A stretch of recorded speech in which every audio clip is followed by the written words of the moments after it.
आप्पाले भन्नुभएको थियो,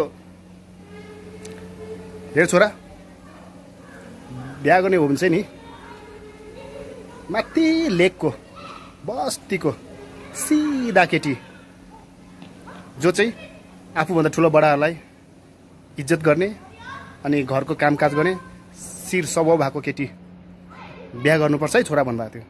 अनि म अस्ति एक दिन माथि लेकमा घुम्न जाँदै थियो, ट्र्याकिङ जाँदा जाँदा जाँदा एउटा गोठमा पुगेँ।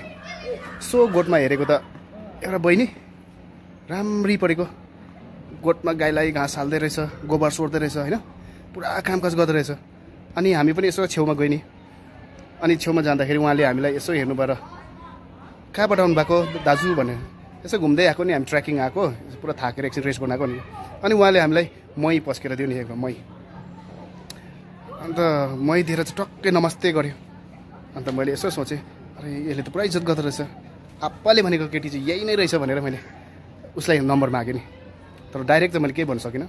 अनि घर आएको बादमा मैले उहाँलाई मेसेज गरेँ, वाट्सएपमा प्रपोज गरेँ। अन्त रिप्लाई आउनु छैन बल्ल बल्ल 15 दिनको बादमा रिप्लाई आएछ कि के आएछ भने रिप्लाई साथी हो, बिहा गर्नु त मन लाग्छ दाजु, तर नानी पाउनु पो डर लाग्छ अरे।